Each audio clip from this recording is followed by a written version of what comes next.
Eita, coisa boa é estar aqui com vocês para mais uma aula especial, aquela aula que todos os alunos aguardam, né? Ficam pedindo lá no Instagram. A aula de possíveis temas de redação, neste caso aqui para o nosso concurso do TRT 20, né? Do Sergipe, beleza? Hoje a nossa aula não está sendo ao vivo, né? Toda quinta-feira, às 20 horas, vocês já sabem, nós temos conteúdo ao vivo aqui no canal do YouTube, mas hoje é uma exceção. Esta aula aqui foi gravada para deixar disponibilizada para vocês. Por quê? Porque eu tive um compromisso muito especial. Hoje, eu e minha esposa, iremos a um bar, porque vai ter uma apresentação lá de saxofone, de piano. Falei, não, a gente não pode perder esse momento especial a dois. E se eu falasse não, aí vocês já viram, né? Ia ter que dormir no sofá. Mas deixei a aula aqui no capricho, gravada para vocês. E se por acaso alguém tiver alguma dúvida, podem ficar à vontade. Vocês já sabem, podem colocar aqui nos comentários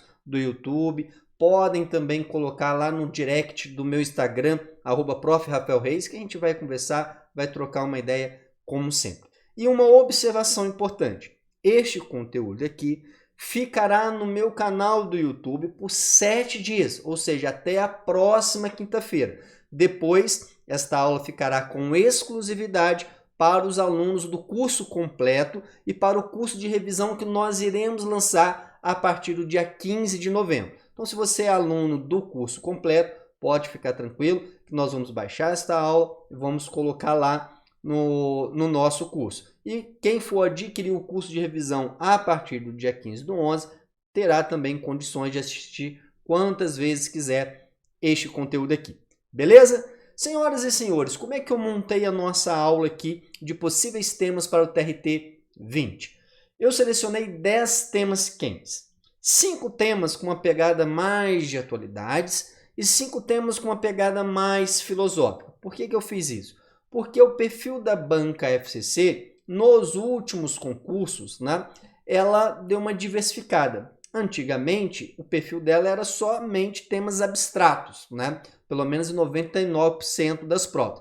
Mas se a gente olhar o histórico de 2024, a gente vai perceber que alguns concursos ela cobrou temas de atualidades. Então, o que eu fiz? 5 temas quentes de atualidades e 5 temas quentes de uma pegada mais abstrata, de uma pegada mais filosófica.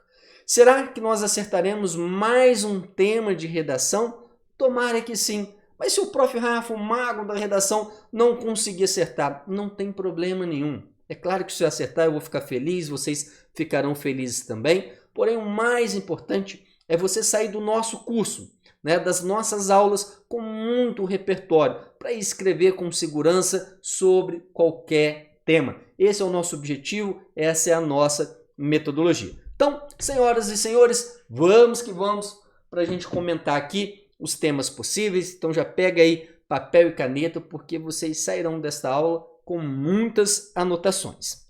Bem, para quem está assistindo esta aula aqui no YouTube, olha, já deixa a sua inscrição no nosso canal. Esse canal aqui é o canal que mais produz conteúdos relevantes e de qualidade para redação de concursos públicos. Temos também o Telegram Prof. Rafa. No caso dos alunos que estão assistindo aqui pela plataforma, também se inscrevam nas nossas redes sociais e podem lembrar que lá no último módulo, né, do curso completo e do futuro curso de revisão, nós temos lá um PDF com um link exclusivo do Telegram de alunos. Basta clicar nele que você já será direcionado. E temos também o Telegram Prof. Rafael Reis. Então, várias redes sociais nas quais nós produzimos aí conteúdo de qualidade para que vocês possam mandar muito bem no concurso de vocês. E a gente já sabe, né, que a redação ela é fundamental. A redação é decisiva. No TRT, então, organizado o FCC, é decisivo mesmo, não tem nem outra discussão. Eu falo isso com muita tranquilidade. Talvez seja o conteúdo mais importante de todos. Óbvio, você não vai abandonar nenhum conteúdo. E em outras bancas, em outros certames, a redação também tem um peso muito relevante, porque cada vez mais os concurseiros estão em altíssimo nível, né? Então, na questão objetiva, estão pau a pau. Mas muitos ainda, infelizmente, negligenciam o estudo da redação, como se fosse um conteúdo de segunda categoria, de menos importância, depois leva uma traulitada e aí vem estudar com o Prof. Rafa. Então você que já está assistindo aqui, você já tomou uma decisão importante, né? Colocar a redação no patamar que ela está de relevância.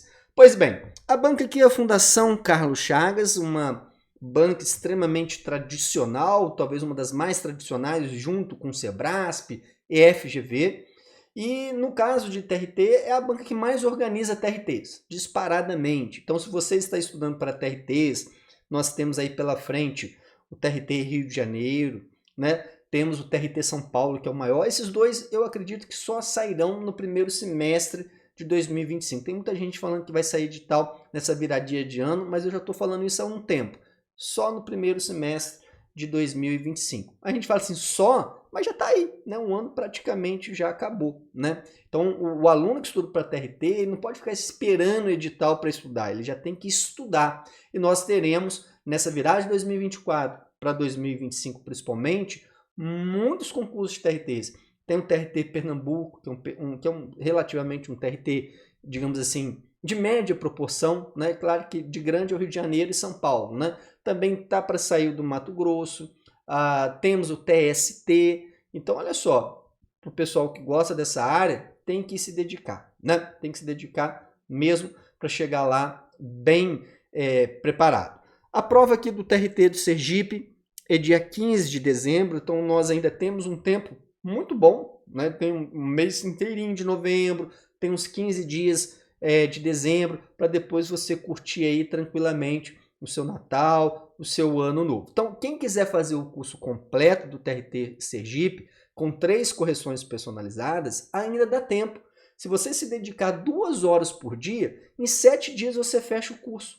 Você fecha o curso e vai chegar extremamente preparado e ainda com a realização de 3 correções personalizadas.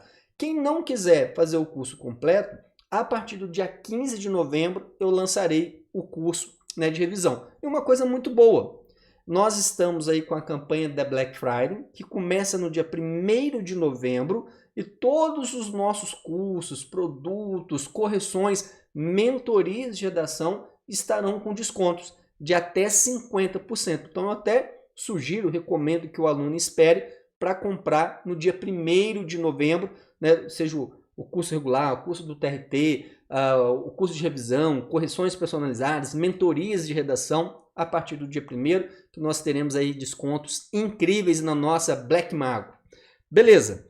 Vale 10 pontos, tradicionalmente, 4 pontos para o conteúdo, 3 pontos para a estrutura e 3 pontos para a expressão, que é a língua portuguesa. Gênero dissertativo e argumentativo, então vocês já estão cansados de saber. No curso de revisão, nós teremos também uma aula de estrutura, né, para o aluno ficar ali por dentro de como que ele tem que estruturar o texto do gênero dissertativo e argumentativo. E o assunto de interesse geral é a forma como a FCC coloca lá no edital que será cobrado. Mas isso é muito vago, né? Interesse geral, igual eu disse. Se a gente olhar de 2023 para trás, 99% dos temas eram abstratos, com uma pegada filosófica. Hoje, ou seja, em 2024, a banca está realizando algumas alternâncias. Há concursos que ela tem uma pegada mais de atualidades e há concursos que ela tem uma pegada mais filosófica. Mas independente de qual pegada ela colocar na sua prova, você estará preparado com muito repertório bom, né? Repertório aqui fundamental para buscar a nota máxima. Então vamos começar aqui com o primeiro tema da nossa lista, a pandemia BEPS. Para quem é aluno do curso completo, eu coloquei uma aula extra sobre a pandemia BEPS, beleza? Essa aula está aberta, liberada, né, com exclusividade para os alunos do curso. Então vamos lá. Quando a gente pensa aqui em BEPS, a gente pode pensar no que está por trás dela. O que está por trás do que faz com que as pessoas se comportem de tal forma compulsiva, que querem jogar, que querem realizar apostas. Quando a gente fala de bets, é mais específico para apostas esportivas, mas isso não exclui, por exemplo, o jogo do tigrinho, que é uma caça-níquel online. Mas quando a gente fala de bets, a gente está falando mais de apostas esportivas, que virou uma grande febre, não somente no Brasil, mas no mundo inteiro. Bem, há um consenso, digamos, nas ciências sociais, pelo menos nas pesquisas iniciais, que essa vontade das pessoas apostarem e pensarem que irão ganhar dinheiro, né, seja na caça-níquel online, lá no jogo do Tigrinho, ou nos jogos de apostas, é a teoria da prosperidade. O que é essa teoria da prosperidade? É uma teoria que não é algo novo, né? Se a gente parar para pensar, é até antigo. Se a gente olhar lá para o século XVI, quando você tem a Reforma Protestante, algumas religiões que se desdobram do protestantismo, especificamente do luteranismo, né, que vem primeiro ali com a Reforma, a exemplo do calvinismo, que ficou muito forte no sul da França, a questão da prosperidade começa a ter uma releitura bíblica. Ou seja, alguns pastores vão para a Bíblia, olham alguns trechos e falam, olha, tá vendo? A prosperidade agrada a Deus.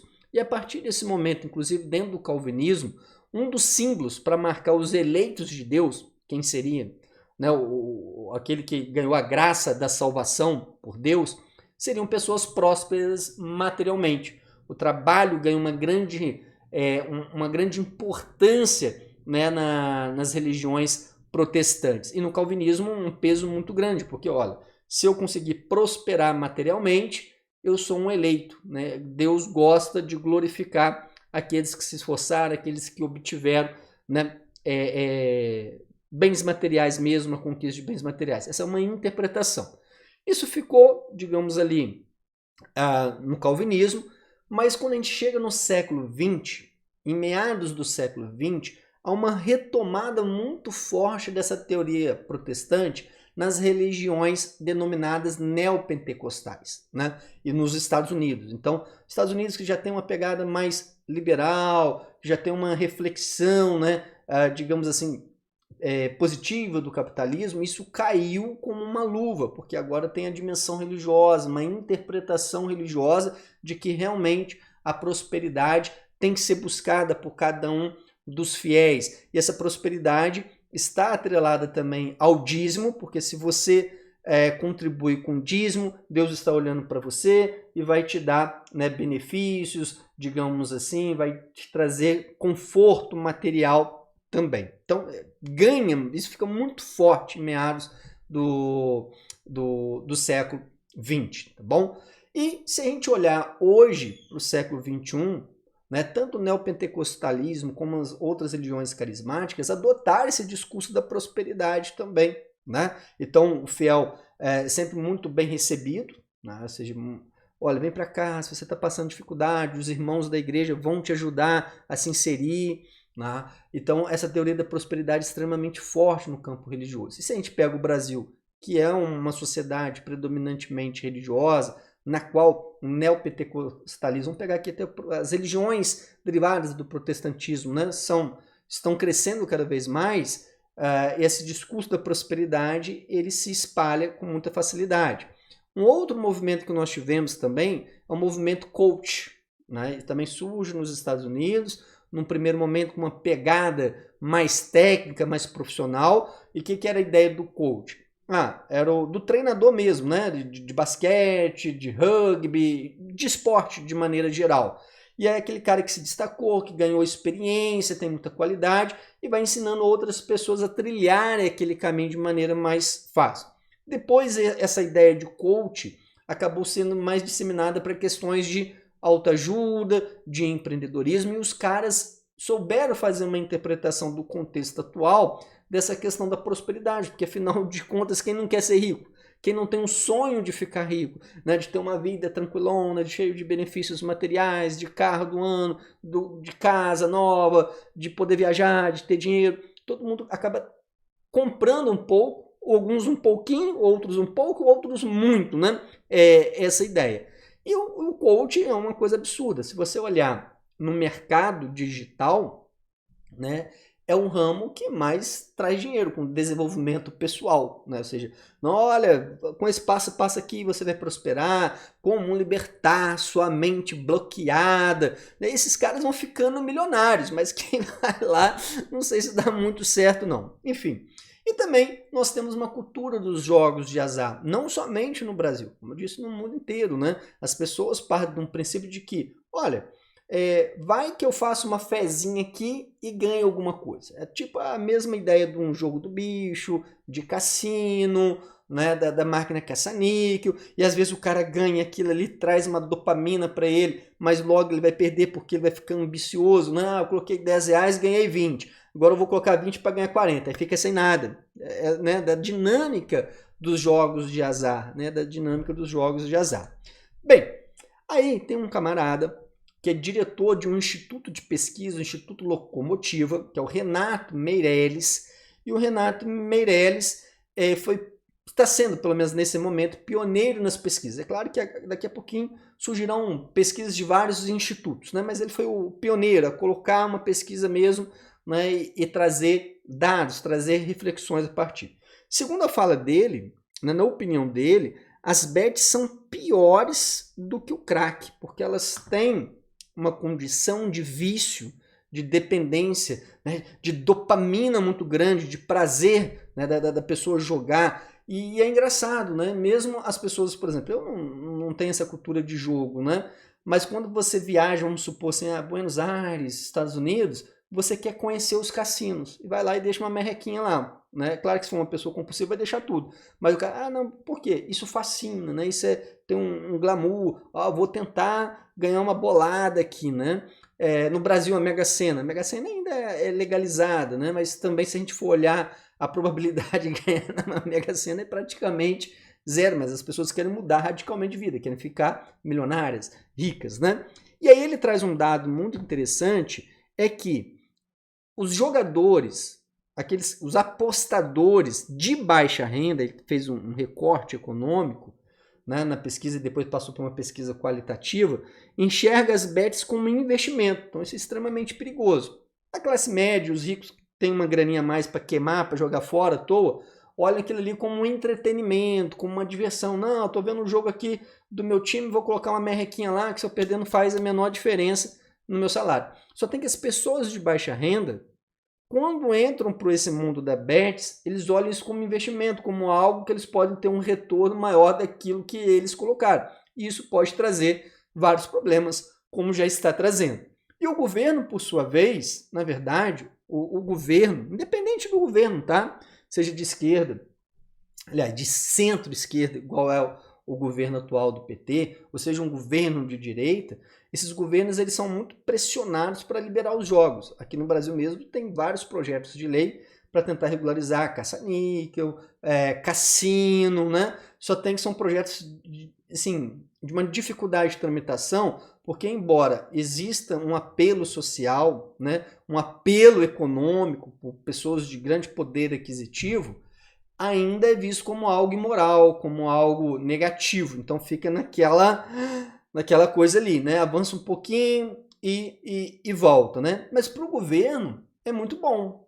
Por quê? É uma forma de captar impostos, e vai captar muitos bilhões, de gerar empregos, mas por outro lado, isso também vai trazer consequências complicadas, né? A gente está falando aqui de bets que acabou de ser regulamentada, mas vamos supor que se amanhã é liberado aí cassino, entre outras coisas, vai trazer problemas, endividamento, transtornos mentais, como já vem acontecendo. Quantos casos que nós temos aí de pessoas com depressão, que perdeu o patrimônio todo, que perdeu casa, carro, porque vendeu para jogar, né? E aí com isso vem depressão, suicídio, é uma coisa complicada, né? Além disso, o Renato Meirelles, aí, que é um argumento muito interessante e que vocês só vão conhecer aqui na aula do Prof. Rafa. Depois que a nossa aula começa a girar no YouTube, os outros professores começam a copiar. A verdade é essa, né? Podem reparar. Se você procurar agora aí, ninguém comentou nada sobre esse tema de maneira tão profunda como nós estamos fazendo aqui, né? Citando pesquisas, citando argumento de autoridade, mas depois o pessoal começa a copiar por aí. Mas tá bom, tá valendo. Bem, aí o Renato Meirelles faz o seguinte, ele fala o seguinte, sabe por que isso dá tão certo? Porque a gente já tem essa cultura de apostar no futebol.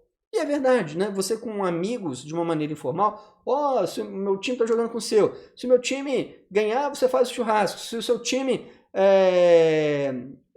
ganhar do meu, eu faço churrasco para você. Ou pessoas que apostam dinheiro mesmo, ó, R$100, 200, 50, né?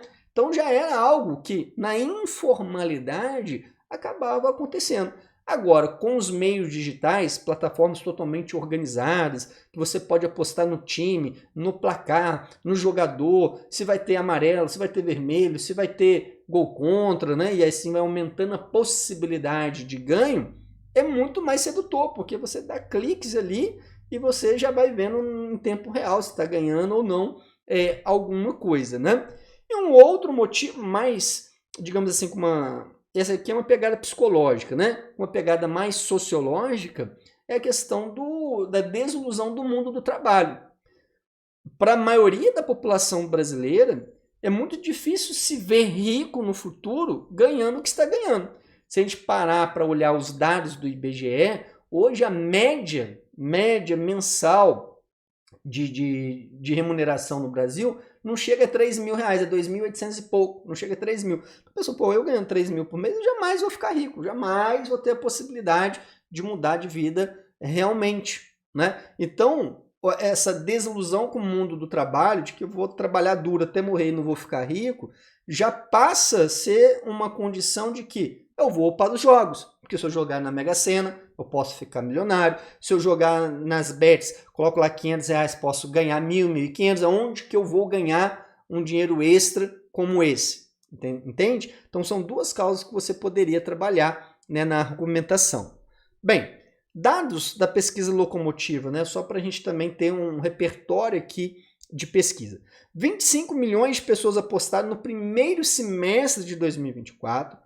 86% dessas pessoas que apostaram possuem dívidas, e dessas pessoas que possuem dívidas, 64% já estão com os nomes negativados. Então isso aqui é uma coisa muito doida, porque se a gente parar até para pensar em termos de políticas públicas e olhar para o atual governo, houve um esforço muito grande para aquele programa Desenrola Brasil, né? Pessoas com dívidas menores que teriam condições de negociar diretamente com os bancos, o governo daria ali um incentivo. Aí vem uma merda dessa, né, da pandemia BERS, porque foi um crescimento estrondoso, veja, 25 milhões de pessoas jogando no primeiro semestre, movimentando bilhões nessas casas de apostas online.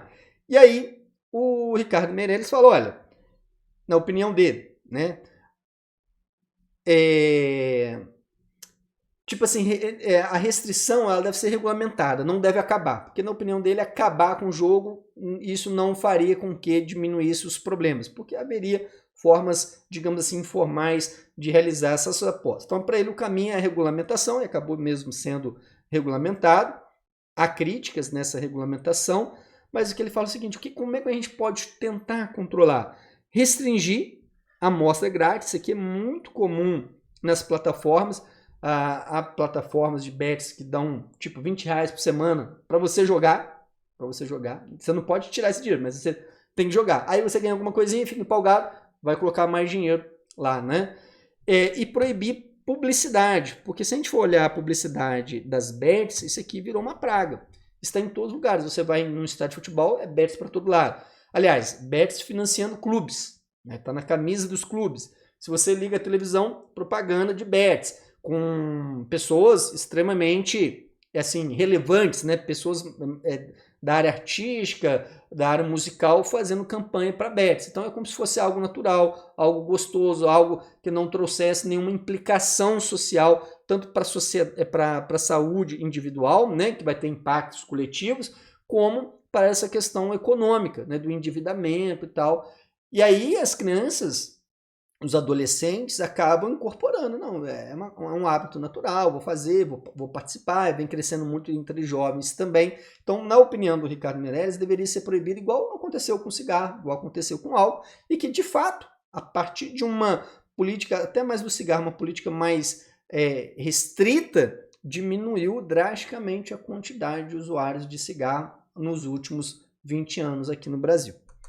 Bem, segundo tema aqui, alimentação. Nós estamos falando aqui de alimentação, de hábitos saudáveis, de uma alimentação ruim, que seria a hidrogenada, mas vamos conversar isso tudo com muita calma. Mas para a gente sofisticar aqui, o nosso pensamento. Olha que coisa interessante, é um tema de atualidades, mas a sofisticação argumentativa é aquela que eu trabalho no curso, que é a sofisticação sociológica, filosófica, que independente de como a proposta for cobrada, a FCC quer um argumento diferenciado, ela não quer qualquer coisinha lá não, né? Não vai dar certo, vai vir uma nota ruim, então tem que ficar esperto e colocar um repertório mais diferenciado.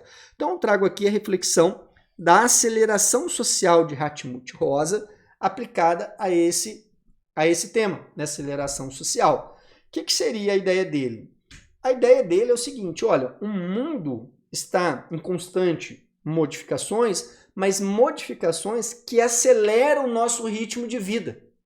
E aí ele vai buscar nas grandes estruturas que mudaram nas últimas décadas, pelo menos de 90 para cá, né? Mas tem coisas também antes da década de 1990, que fizeram a gente ter esse ritmo alucinado, esse ritmo muito pautado para a vida laboral, né? Cada vez a gente tendo que trabalhar mais, estudar mais, e os outros campos da nossa vida acabam ficando em segundo plano. Então isso acelera o ritmo de vida.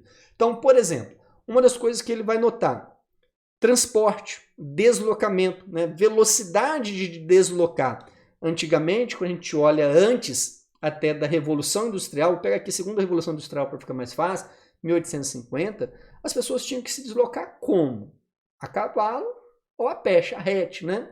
Então eram deslocamentos bem demorados, não dava para fazer viagens longas, né? Depois vem o navio também, aliás, já tinha o navio, né?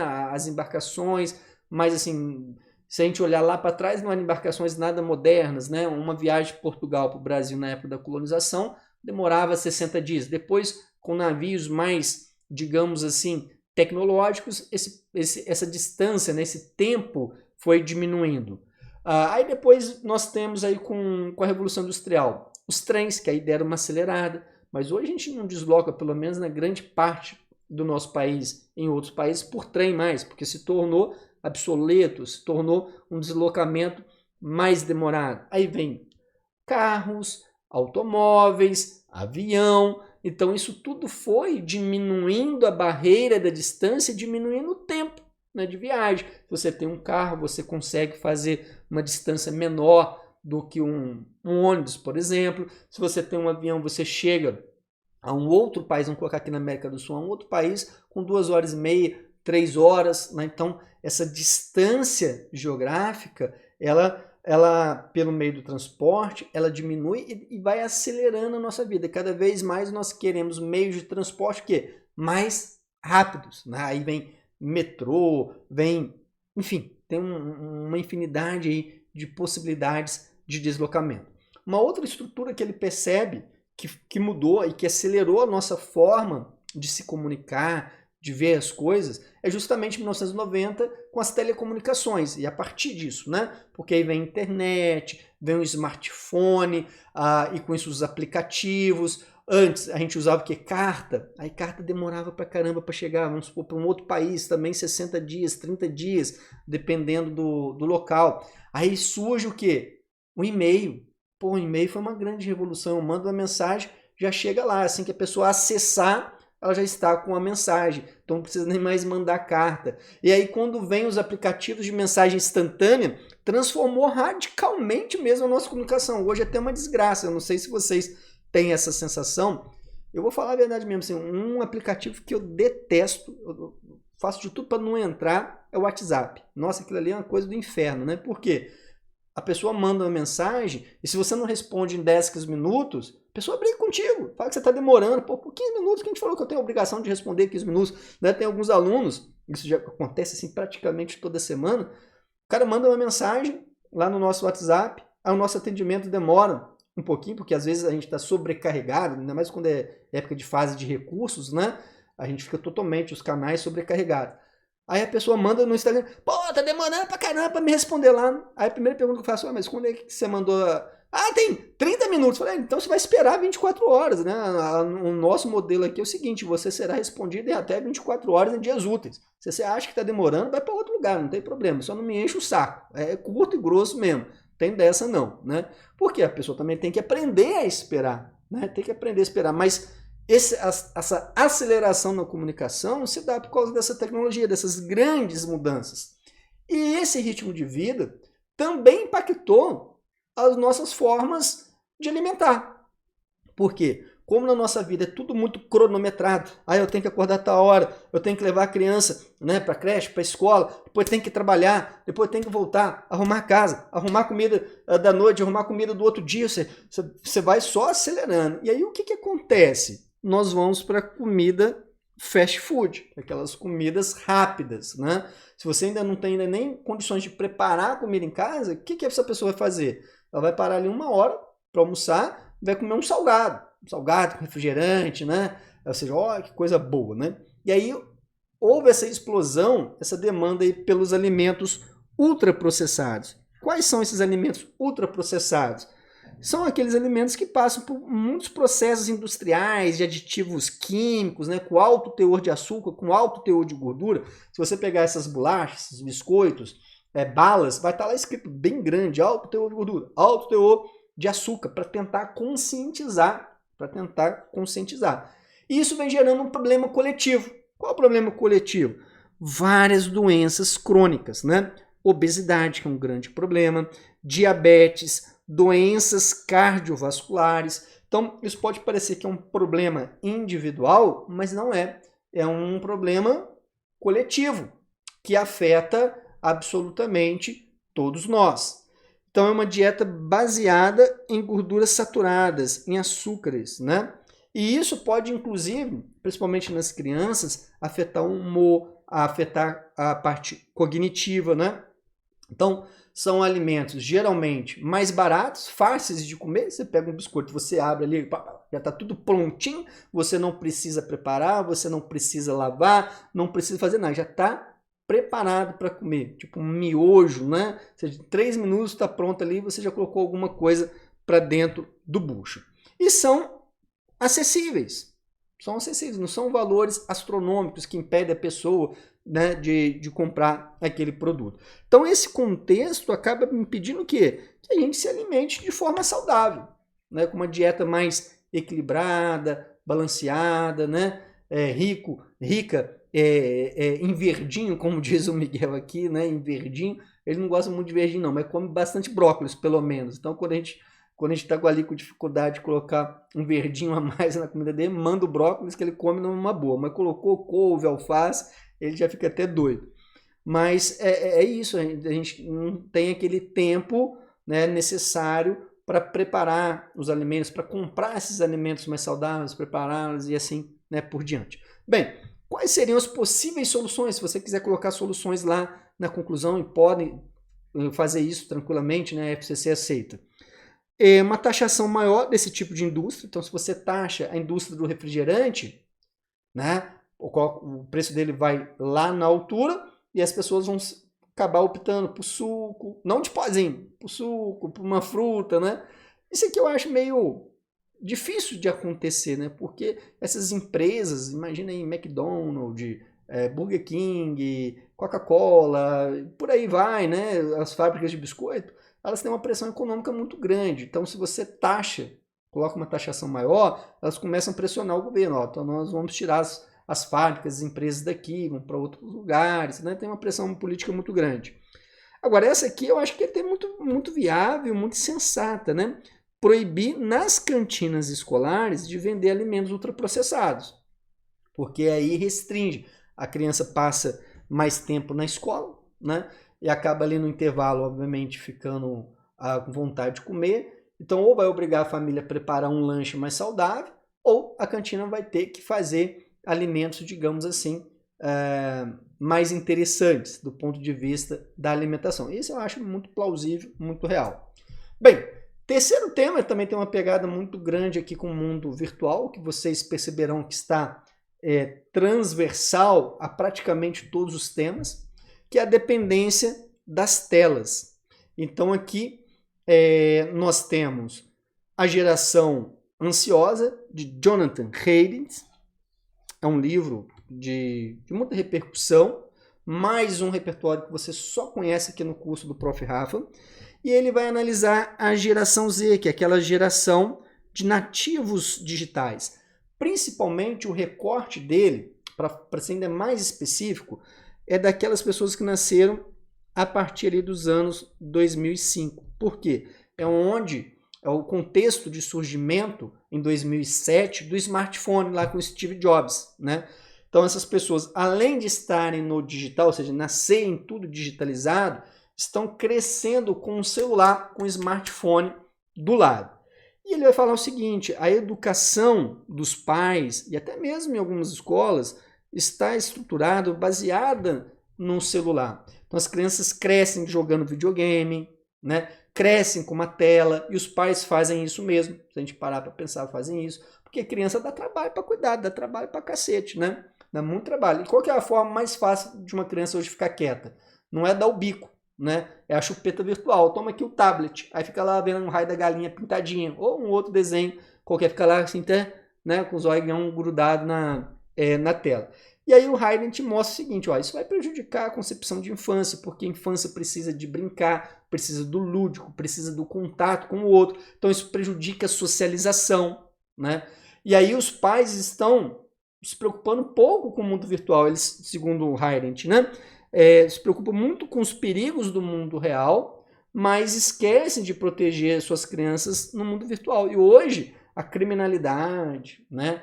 Tudo que há de negativo está indo para o mundo virtual, porque as pessoas estão se comunicando, se relacionando no mundo virtual. E a pesquisa dele mostrou também aquilo que todo mundo já sabia, né, que o tempo excessivo de telas, e várias outras pesquisas já mostram isso, afeta a concentração, a socialização, a forma de brincar, né, que isso é muito prejudicial, porque a criança ela aprende o quê? Com o lúdico, né, com a imaginação, com a criatividade, gera ansiedade e privação do sono, ou seja, vários problemas, né? O que o autor recomenda? Ele é bem rigoroso, se a gente parar para pensar aqui, mas está certo, ele está certo, tem que ser, eu acho que tem que ser esse caminho aqui mesmo.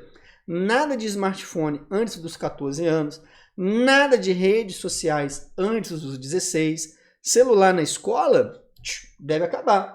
No Brasil nós estamos aí passando por esse debate, se proíbe ou não os celulares, né, nas escolas. E aí, incrivelmente, é um único projeto hoje no Congresso que você tem adesão tanto dos partidos conservadores como dos partidos de esquerda. Não tem, digamos assim, um conflito ideológico nesse tipo de projeto. O pessoal está bem de acordo, né? Ou seja, a escola não é lugar para entrar o celular, porque isso desvia a atenção mesmo, né? Prejudica a concentração, prejudica a socialização.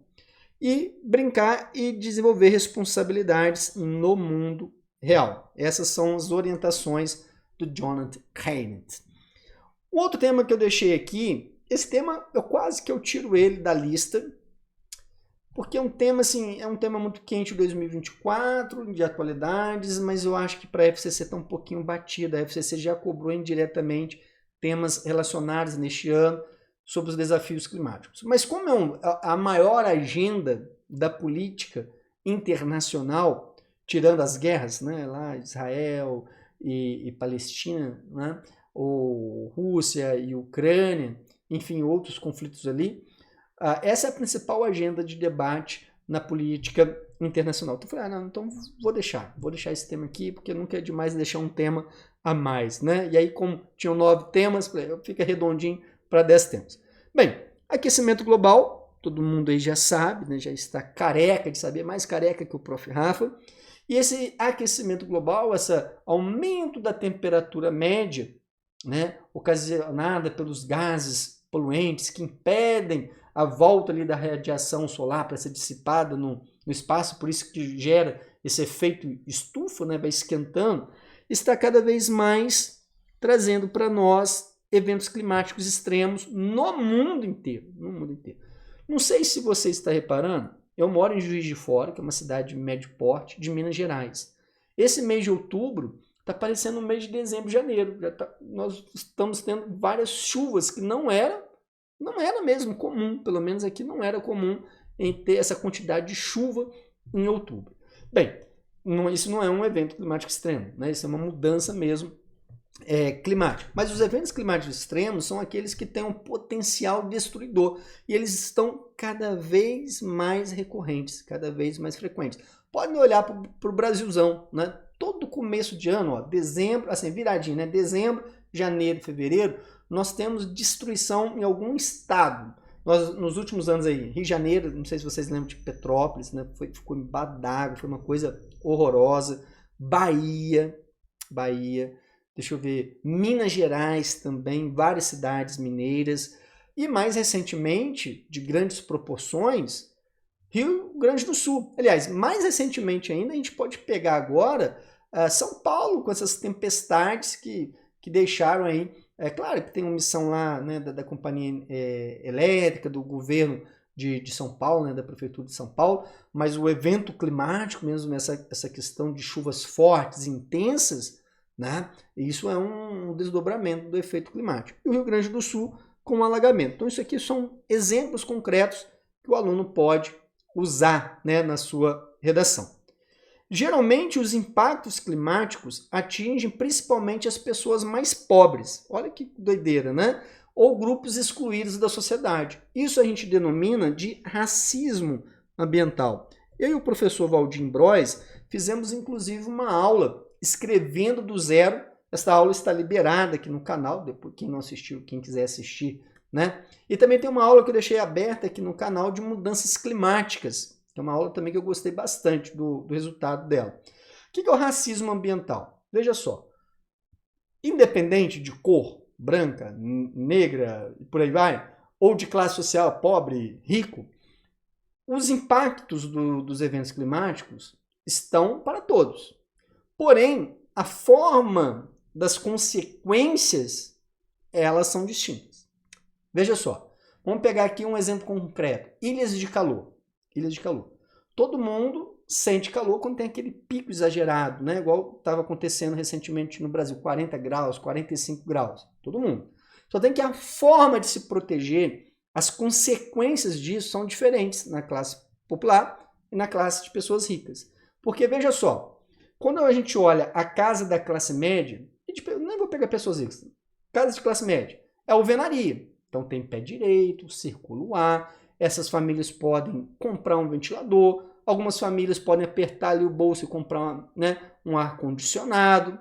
Então, tem formas de se proteger. Quando a gente vai para as comunidades, você não tem, algumas casas não são de alvenaria, aquelas que são de alvenaria estão inacabadas, né, com telhados de amianto que mais esquentam, que mais trazem prejuízo. Uma dessas famílias não tem condições de comprar ventilador, quiçá um ar-condicionado. E há comunidades que não têm nem água potável.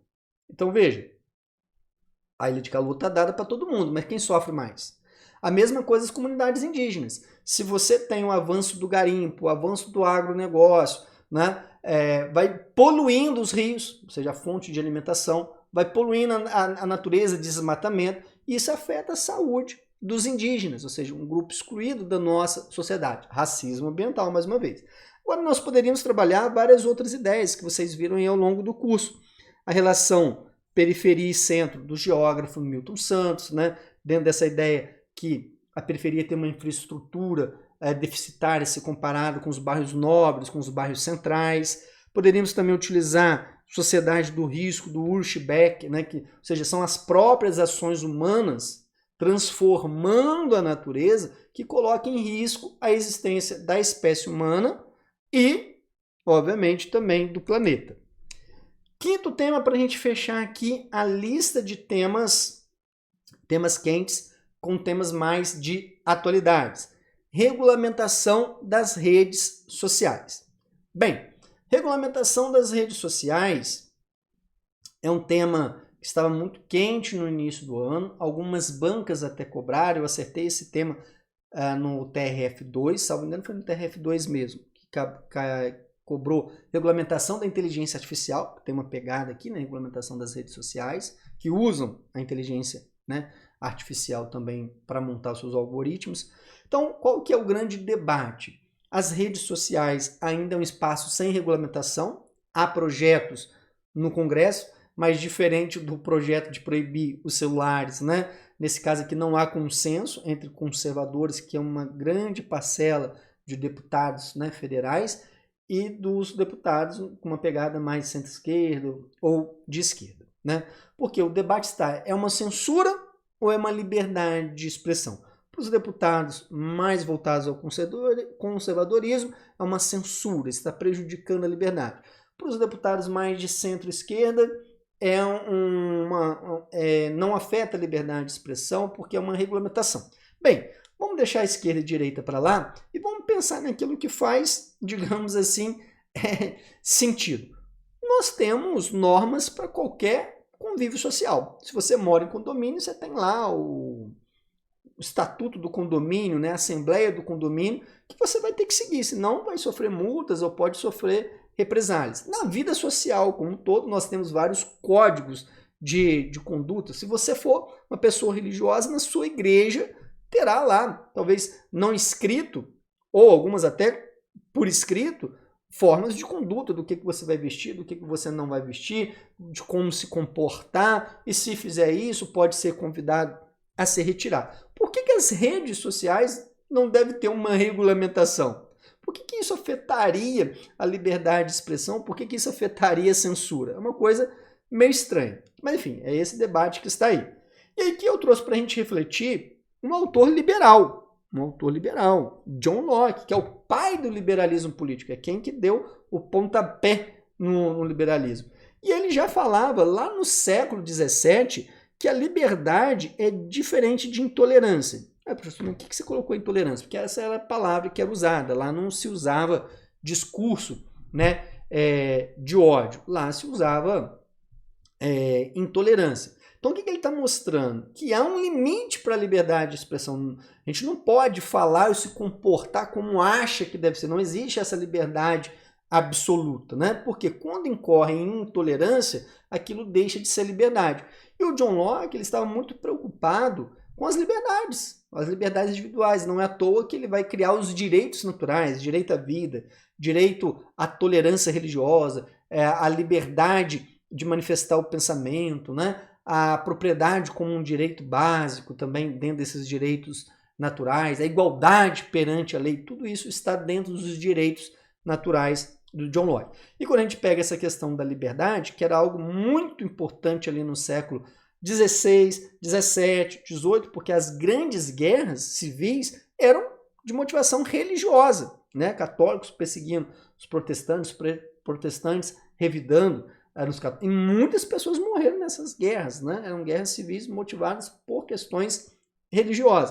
Então ele falou, olha, uma coisa é a liberdade de expressão, outra coisa é a intolerância, eu perseguir o outro por causa de uma religião. Isso já não é mais liberdade. E a Constituição Federal de 88, mais um repertório, referência a leis, está totalmente baseada no pensamento de John Locke. Se você pegar o artigo 5º da Constituição, é John Locke, é ali, né? E a Constituição deixa muito claro, não existe direito absoluto. Então, a liberdade de expressão não é absoluta. Por quê? Se eu passo a menosprezar, a disseminar notícias falsas, a realizar discursos de ódio, isso já não é mais um direito, né? Isso já incorre em crime, né? Então, é importante que a gente tenha isso bem marcado. Agora nós vamos entrar aqui na série de temas mais filosóficos, de uma pegada mais abstrata. Então eu estou colocando assim um nome desses temas aqui por eixos, e dentro desses eixos nós teremos várias coisas aqui para discutir, tá? Então quando a gente pensa o mundo virtual, e veja, quase todos os temas que nós comentamos em atualidades têm um diálogo com alguma coisa desse mundo virtual, da internet, das redes sociais, né? E realmente o mundo virtual impacta nas nossas relações intrapessoais ou interpessoais, né? E isso vai impactar. Veja só, como que a gente interage? A gente interage hoje por mensagens instantâneas ou pelas redes sociais ali no Instagram, no WhatsApp, né? Enfim, tem vários tipos de redes sociais. Só tem que isso vem prejudicando algo que era muito importante até então, que é amizade, que é o olho no olho, né? É sair com os amigos, vamos num bar, vamos passear, viajar. Isso cada vez mais está sendo raro, porque a gente prefere perguntar como você está ali no WhatsApp, que é uma coisa bem rápida. Isso quando faz, né? E uma resposta, acabou, então já fiz o meu papel de amigo, já fiz o meu papel de familiar, não preciso ir lá no final de semana, marcar para visitar, e a pessoa não precisa fazer uma comidinha para me receber. Isso cada vez é mais mais raro. E o Bauman vai olhando, né, o filósofo Bauman vai olhando para esse contexto, vai percebendo que com a inserção desse mundo digital, as relações humanas estão cada vez mais superficiais, é o que ele chama, né, de relações líquidas, de uma sociedade líquida. E isso vem promovendo o isolamento, a solidão. E é engraçado, porque as redes sociais, na sua origem, é claro que eles querem ganhar dinheiro, mas em sua origem era para melhorar a comunicação, para que as pessoas pudessem, né, se relacionar mais fácil com outras. E o que a gente vê é que essas redes sociais cada vez mais estão provocando a solidão, o isolamento, porque a gente não consegue fazer amizades profundas, né? E a amizade está baseada em conflitos, né? Em divergências. Nas redes sociais isso é muito difícil, porque se você diverge, se você tem algum conflito com uma outra pessoa, a solução é muito rápida, é um delete. Na vida real, você tem que conversar, você tem que ligar, você tem que, né, convencer, falar, me desculpa, eu realmente agi mal, não era bem isso que eu queria dizer. Ou seja, você tentava procurar meios, né? Não, agora na internet, eu não gostei de uma pessoa, não quero que ela me siga, eu bloqueio, faço um delete ali e acabou. Bem, e vem o domínio do smartphone, que a gente já tinha falado também. O filósofo coreano Byung-Chul Han já chama atenção para isso, né? Que o smartphone está tão presente na nossa vida que passou a ser uma extensão do corpo. Por quê? A gente dorme com o smartphone do lado. A última coisa que a gente faz é dar uma bisbilhotada nas redes sociais ou nas mensagens de aplicativo. Na hora que você acorda, está lá o despertador no celular, você também olha ali, checa e-mail, checa redes sociais para depois sair de casa, né? Isso cada vez é muito forte. E o smartphone tem tudo. Se a gente parar para pensar, tem calculadora, tem celular, tem agenda, tem os aplicativos de entretenimento, tem aplicativos bancários. Então, isso vai gerando uma dependência. Cada vez mais a gente está se relacionando somente por meio do smartphone. Outro aspecto, olha a quantidade de repertório num slide só, né? Outro aspecto que eu chamo a atenção é a sociedade calcada na aparência. Eu fiz até uma postagem no Instagram recentemente falando isso, né?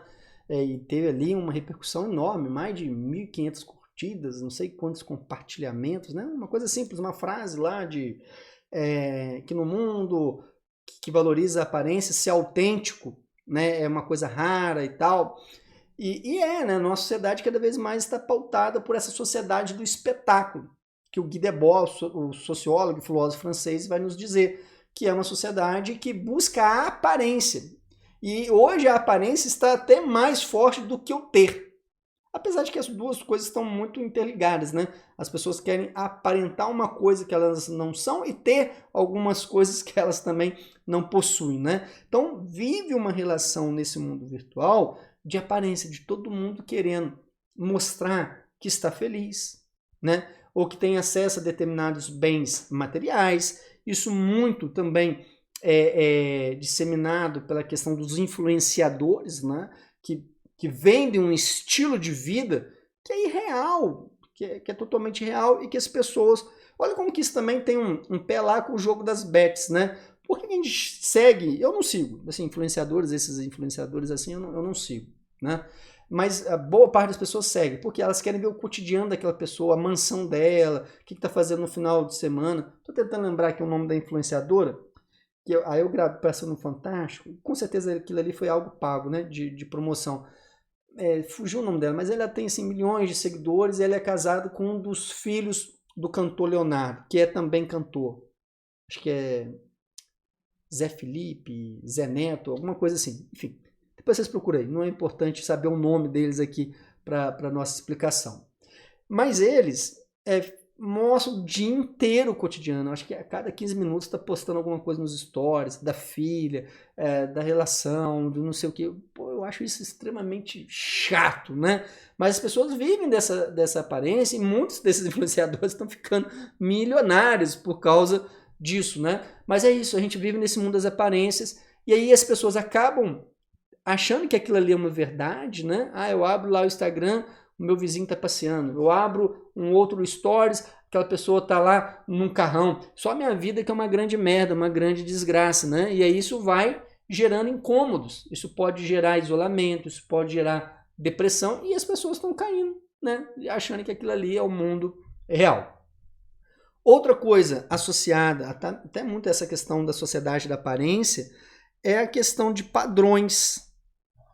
Olha como que as redes sociais geram padrões estéticos, padrões de felicidade, padrões do que é ser próspero. Eu até ri muito, né, na entrevista aí de candidatos a São Paulo, o Marçal chamou, né, o Boulos e o Nunes, que estavam no segundo turno, para uma entrevista lá no YouTube dele e tal. E aí ele fala assim, Boulos, mas você não é uma pessoa próspera materialmente. Como é que você quer, né, governar uma cidade? Ou seja, a noção de prosperidade sempre é questão material. Né? É uma coisa engraçada, né, pensar prosperidade em algo somente material. Porque é isso que vendem o tempo todo. Né? Ou seja, para você ser aceito, para você ser alguém na vida, você tem que ser próspero materialmente. É uma coisa que reduz muitas relações humanas. Né? Mas na questão do padrão estético, a mesma coisa, o uso de filtros. Né? Você pode deixar o seu cabelo mais liso, isso pode gerar até um racismo, né? Porque é uma beleza branca, ou seja, cadê os traços da beleza negra? Então, olha como que entra no tema de racismo também.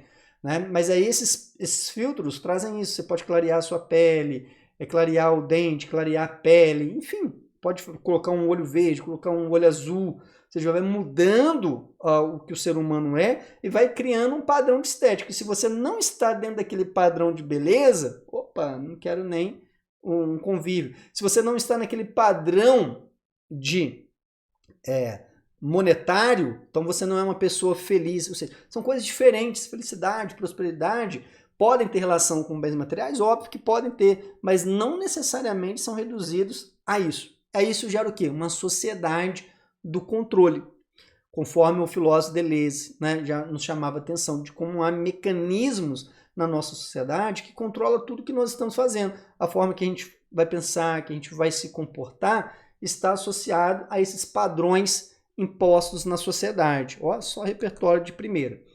7º tema aqui, justiça. Isso é um tema muito caro para a FCC. Vários temas que ela cobra, não está lá diretamente escrito justiça, mas perpassa por essas reflexões. E o que é ser justo? Você já parou para pensar o que é ser justo? Como é que é eu me comportar de forma justa com as pessoas, né? E se a gente for olhar nos julgamentos, porque a gente tem julgamentos o tempo todo, julgamentos morais, a gente está olhando para os outros, julgando o comportamento. E também tem os julgamentos mesmo de juízes, né?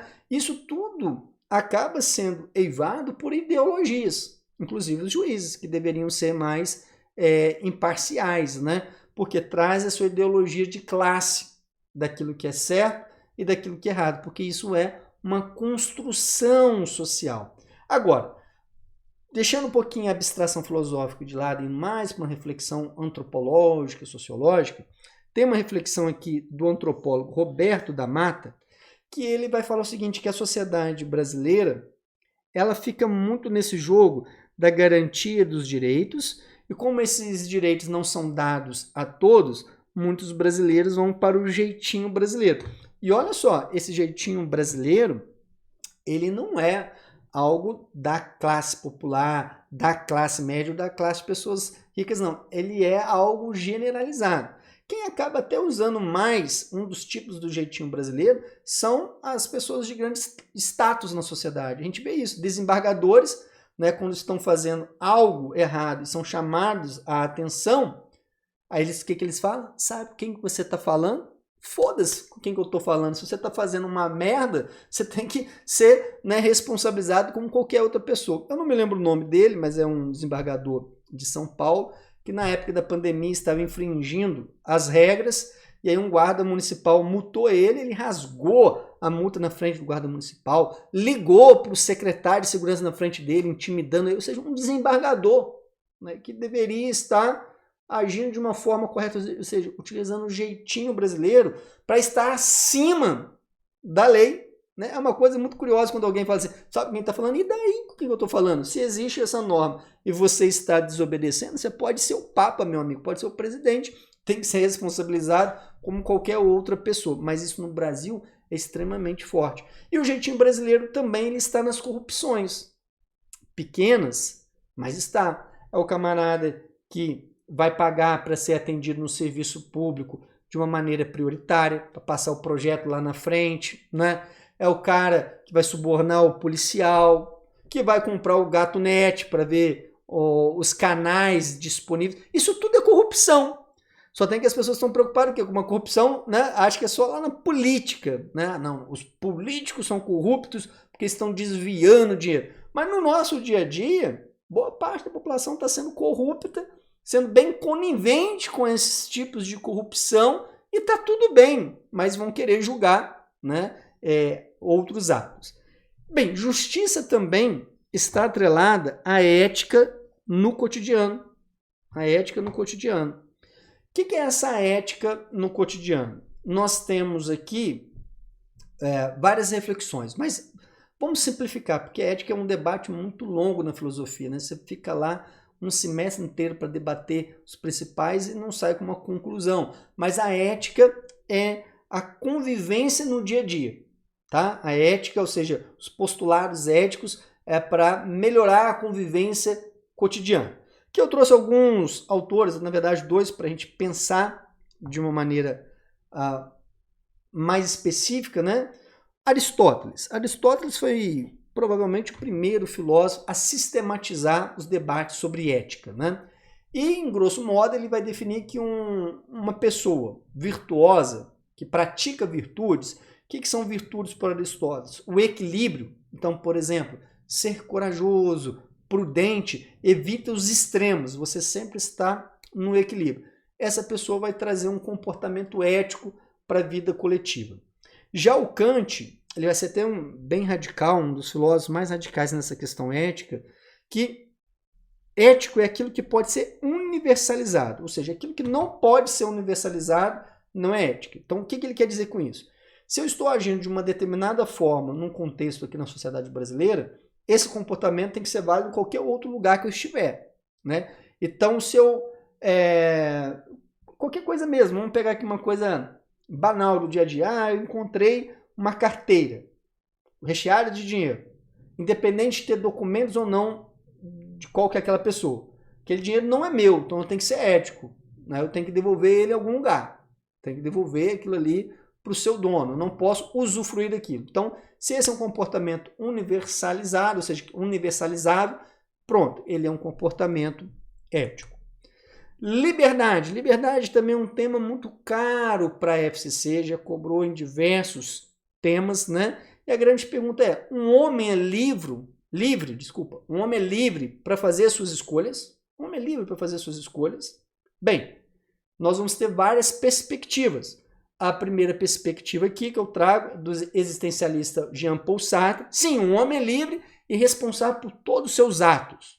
Agora, na perspectiva do Bourdieu, para vocês terem a liberdade de escolha, não existe a liberdade absoluta, pois o homem é fruto das suas socializações e é influenciado pela sociedade. Então, nós nunca teremos, segundo Bourdieu, uma liberdade total, porque nós somos influenciados pela origem familiar, pela religião na qual nós vamos lá, pela mídia, pela escola. Então, não tem como falar em liberdade se você tem essa influência.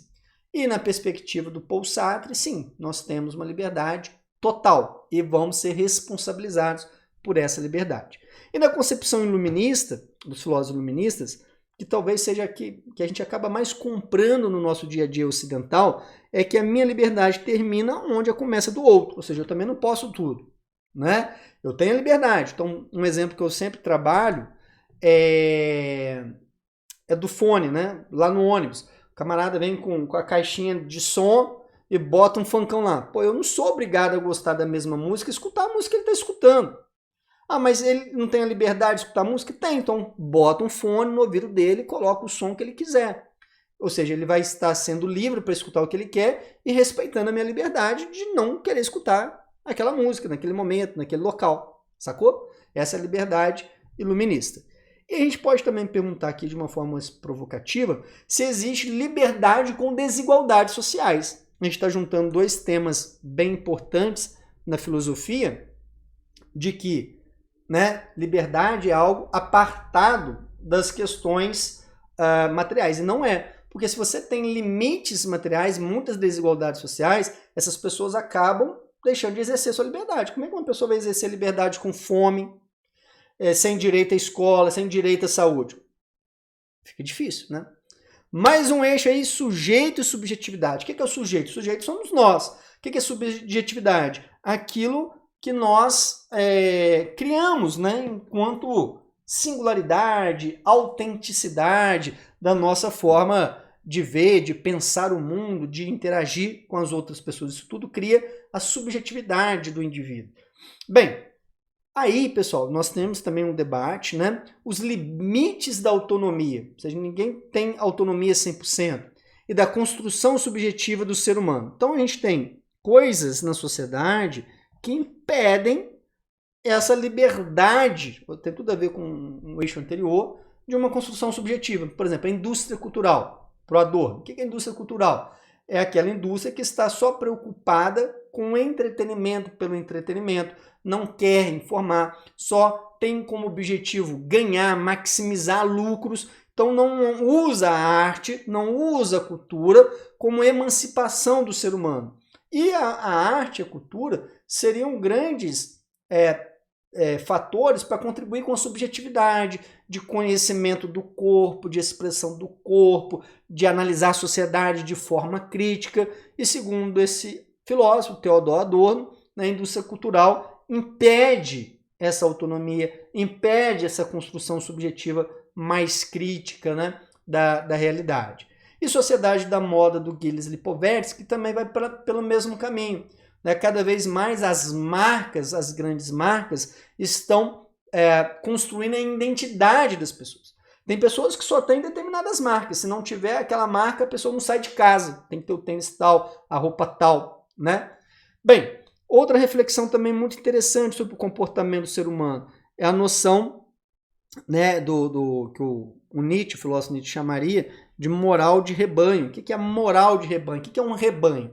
Seja de ovelhas ou de gado, né? Vai todo mundo junto para um mesmo lugar, o efeito manada, né?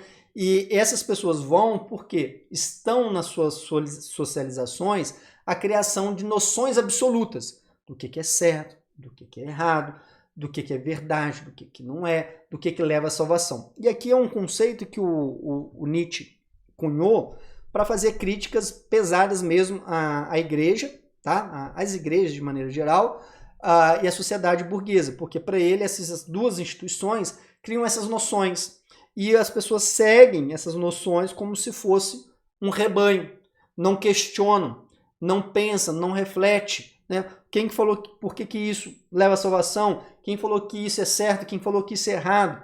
E aí o Nietzsche ele vai trazer na sua filosofia algo que poderia emancipar o ser humano. Né? Ele começar a interrogar essas noções absolutas e começar a criar as suas noções. Né? Não se resignando àquilo que lhe dizem. Então seria uma vida mais assertiva para o Nietzsche. Né? E também podemos mencionar aqui a mercantilização da vida, né? Tudo é produtividade, tudo está em volta dessa noção de lucro, de dinheiro, se eu tenho carro, se eu tenho casa, eu sou uma pessoa valiosa, ou seja, as pessoas esquecem dos fatores que os nossos pais tentam, né, ao longo da educação, pelo menos a grande maioria dos pais, né, de valores, como respeitar o outro, como se comportar em sociedade mesmo, de como olhar para o próximo. Né? Isso se perde muito quando você tem uma sociedade muito calcada nas questões mercantilistas da vida. E o Byung-Chul Han vai então desenvolver o conceito de sociedade do desempenho, que é aquela sociedade que cada vez mais está calcada em princípios da produtividade, e isso que antes era algo até mais específico do mercado de trabalho, passa para as nossas relações pessoais. Né? Pega aí um final de semana, às vezes a gente não consegue relaxar no final de semana, a gente não consegue ver um filme, assistir uma série, a passear no shopping, por quê? A todo momento eu estou preocupado, eu tenho que estudar mais, ou seja, a pessoa, né, entra num momento de pressão, não consegue nem relaxar, isso é importante, tá, pessoal? Tem que estudar muito? Óbvio, tem que estudar demais mesmo, mas nós temos que ter aquele dia ali na semana por um descanso, para você aguentar o rojão dos outros dias, senão não vai funcionar, vai dar problema. Então a gente não se permite mais descansar, segundo o Byung-Chul Han, porque nós temos que estar produtivos o tempo todo, estudando, trabalhando, respondendo um e-mail, respondendo um WhatsApp, fazendo isso, fazendo aquilo. A gente não desacelera para a gente fazer lá um paralelo com a aceleração social do Hartmut Rosa. E também esse sujeito, essa subjetividade é permeado pela ideia de normalidade. Quem trabalha muito isso é o Foucault. A nossa sociedade trabalha muito o que é normal, o que é anormal. E tudo aquilo que se passa como um comportamento julgado de anormal é perseguido. Quer ver um comportamento que a sociedade, boa parte da sociedade vai atrás, né, como se fosse um grande inspetor, é se a pessoa tiver uma orientação sexual, né, homoafetiva.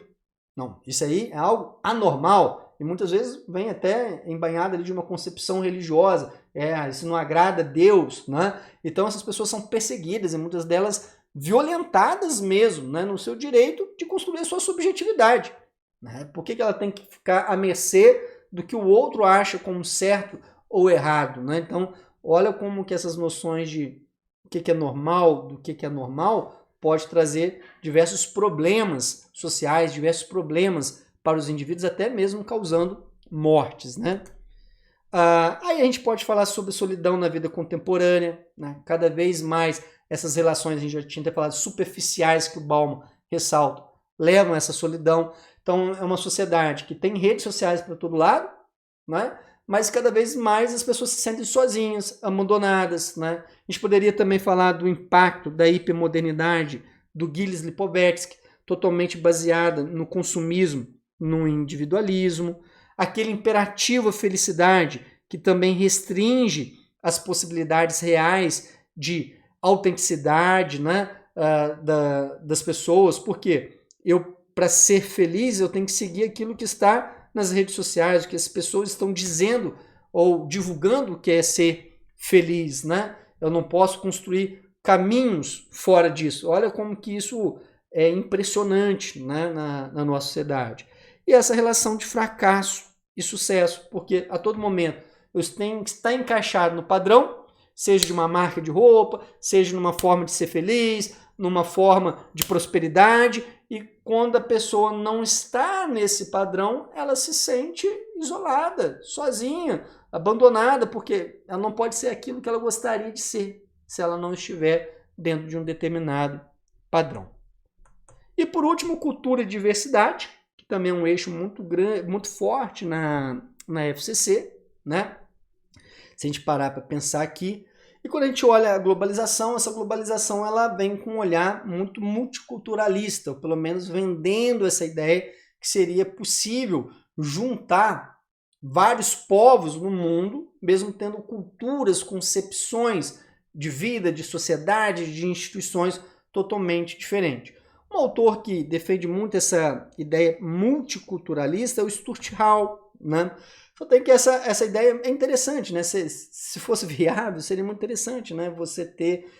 Aliás, a gente tem o hibridismo cultural, mas que esse hibridismo cultural convivesse harmonicamente com outros povos. Isso aí a gente sabe que não acontece. Quando ainda mais a gente pega o Ocidente e o Oriente, olha quantos conflitos, porque são religiões bem distintas, comportamentos sociais bem distintos, visões bem distintas e incompatíveis com esse tal multiculturalismo, né? Outro fenômeno também que nós observamos é a cultura de massa, que é aquela que a gente já estava falando a partir da indústria cultural. Quando você tem uma cultura de massa, seja uma cultura divulgada, disseminada para muitas pessoas, você tem uma padronização dessa arte, dessa cultura, que é uma arte produzida para ganhar dinheiro. Não é para você pensar, não é para você relaxar, não é para você transcender, né? É uma qualidade questionável. E essa indústria cultural que está pensando em vender acaba sufocando outros tipos de cultura. Veja, vou dar aqui o exemplo do Halloween do folclore. Halloween nem é da cultura brasileira, mas quando chega aí no 31 de outubro, as escolas de idiomas, as escolas normais mesmo, né, de formação regular, fazem todo... Quando chega no folclore, no máximo que a criança vem para casa com um desenho do Saci Pererê. Você não tem, ou seja, essa indústria cultural consegue sufocar outras lógicas, né? Então é uma coisa muito doida. E isso vem trazer também o lugar da arte na nossa sociedade. A arte que entendi de maneira geral mesmo, música, dança, teatro, cinema, né? Para alguns pensadores, como por exemplo Schopenhauer, a arte pode trazer alívio ao sofrimento humano, porque essa arte, não a arte da indústria cultural, né, mas quando você consegue acesso a determinadas artes, aquilo pode trazer uma paz interior, pode trazer um relaxamento, pode trazer uma informação, uma reflexão, né, então isso alivia o sofrimento humano. E o Freud, na verdade, vai muito na mesma linha, né, do Schopenhauer, que a arte é essencial para o ser humano, né, para acalmar até os impulsos do id. Então a arte também tem uma função positiva. Bem, agora eu trouxe aqui para a gente finalizar a nossa aula. Veja que aula rica, né? Esta aula ficará somente por 7 dias aqui no canal, até a próxima quinta-feira, e depois fica com exclusividade para os alunos do curso completo do TRT de Sergipe, né, o TRT 20, e para o curso de revisão que nós ainda iremos lançar no dia 15 de novembro, tá? Lembrando, esta aula aqui eu não fiz ela ao vivo no canal, porque eu, né, estou aí num compromisso com minha esposa, a gente escutar lá um saxofone, um jazz, piano também. Então foi algo, senão eu ia dormir no sofá hoje, né, se eu fizesse essa aula ao vivo. Mas está aqui, ficará disponibilizado por 7 dias e depois somente nos nossos cursos. Então eu fiz aqui um modelinho de redação do tema mais quente que tem no momento, que é da pandemia Betsy, tá? Isso aqui é só para vocês também prestarem atenção de como eu usei o repertório, de como que eu desenvolvi a estrutura. Então vamos lá. No século XIX, Luiz Gama, poeta, advogado e abolicionista, foi vendido quando criança pelo próprio pai por causa de dívidas de jogos. Então aqui eu fiz o quê? Uma apresentação por meio de uma alusão, né? Estou pegando aqui uma alusão histórica. Essa torpe realidade que parece ser distante está cada vez mais presente com a disseminação da cultura de apostas. Então eu pego essa alusão histórica e faço uma ponte com o presente e venho construindo aqui o meu posicionamento, a minha tese, né? Então deixei aqui, ó, 2 tópicos bem claros para desenvolver. Vamos ver se eu cumpri, né, com a promessa aqui. De início é importante ressaltar um paradoxo. Ao mesmo tempo em que se arrecada dinheiro com impostos, há a ruína financeira de centenas de famílias. Então esse aqui é o meu argumento 1. Ó, está totalmente condizente com a minha tese. Agora eu vou ter que defender esse argumento. Nesse sentido, a indústria das apostas movimenta a economia, gerando empregos e pagamento de tributos. Contudo, grande parte dos jogadores, no Brasil, são pessoas pobres. De acordo com dados do Instituto Locomotivo, ó, o repertório, 84% dos apostadores estão endividados e 64% estão negativados. Ou seja, esse contexto traz uma anomia social, argumento de autoridade, caracterizada como uma desintegração social, conforme reflexões do sociólogo Durkheim. Aí eu fecho meu parágrafo, então está tudo certo, né? Eu defendi uma parte da tese que eu coloquei. Agora eu vou ter que acabar de cumprir com a minha promessa. Vamos lá. Em segunda análise, outro ponto relevante é que as bets geram dependência e transtornos mentais. Aí é o meu segundo argumento, totalmente alinhado com o que eu prometi. A ludopatia ou compulsão por jogos de azar é uma condição reconhecida pela Organização Mundial de Saúde, ou mais um repertório, que afeta milhões de pessoas no mundo. Esse vício pode levar a problemas de desintegração familiar e a questões de saúde mental. Exemplos concretos, né, como depressão e autoextermínio, suicídio. Nesse sentido, segundo relatos do jornal Metrópolis, mais um repertório, há um aumento de suicídio de pessoas em decorrência de endividamento no famoso jogo do tigrinho. É um exemplo concreto. E agora, para fechar, conclusão, portanto, o mundo das apostas é perigoso, porque intensifica problemas econômicos de saúde coletiva. Eu retomei o tema e as 2 ideias centrais. Dessa forma, para que não tenhamos mais casos semelhantes de pessoas vendendo os filhos por dívidas em jogos, como aconteceu com Luiz Gama, retomada lá da introdução, é necessário que o Estado proíba esse tipo de atividade. É o meu posicionamento, tá? meu posicionamento aqui. Então, veja, uma redação bem redondinha, na qual eu tenho uma tese clara, tem 2 argumentos que defendem por meio de uma fundamentação robusta, consistente, e depois uma retomada do tema, né, com as ideias centrais ali. Espero que vocês tenham gostado aqui da aula. Se você gostou, deixa o seu like nesse vídeo. Mais importante, pega o link, você está assistindo aqui no YouTube, joga aí nos grupos de estudos, para que as pessoas possam aproveitar esse conteúdo de muita qualidade, né, e conseguirem excelentes resultados. E na próxima quinta a gente já tira essa aula aqui do canal e fica com exclusividade para os nossos alunos do curso completo e do curso de revisão. E quem quiser ser nosso aluno aí, ó, vai ser muito bem-vindo.